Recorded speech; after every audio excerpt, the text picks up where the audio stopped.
today's topic for the focus of the day is the Vizhinjam port project. We'll see why this project is in news.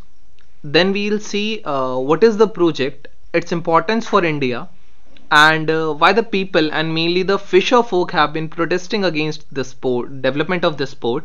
Then we'll see what is coastal erosion, and then we'll see the questions of prelims and mains as well.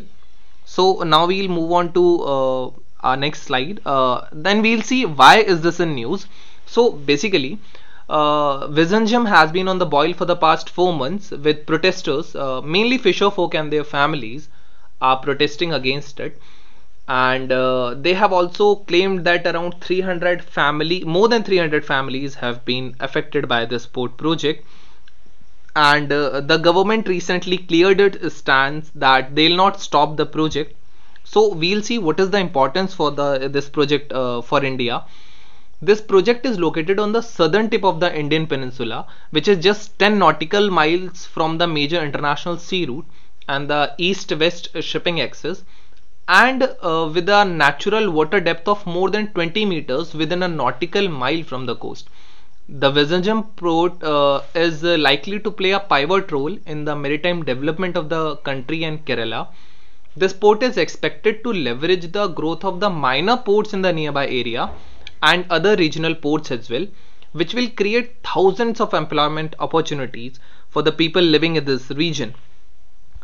Then we'll see what is the stand of the people, basically fisher folk. So people have claimed that some houses have been destroyed due to the high intensity of the coastal erosion. Around 300 families have been dislocated at a different place. They claim that this project has increased the coastal erosion in the nearby areas.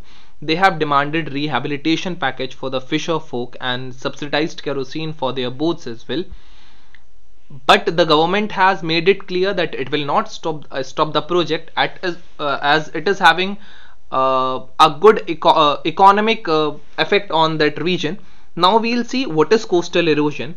So basically, coastal erosion is the loss or displacement of land or the long-term removal of the sediments and the rocks along the coastline due to the actions of waves, currents, and tide winds, and wind-driven water and other impacts of the storms as well. Recently, there have been increasing intensity of cyclones in the Bay of Bengal and this Arabian Sea region as well.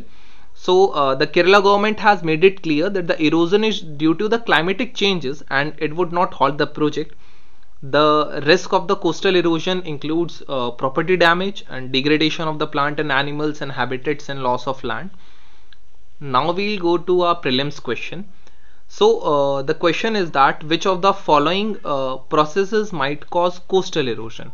First, the hydraulic action, abrasion, third, compression, and you have to select from the given codes below. Now we'll move on to our mains question, which is the extent and severity of the coastal erosion problem is worsening with global sea level rise, as it has both ecological and economic costs and need to be addressed urgently. Analyze.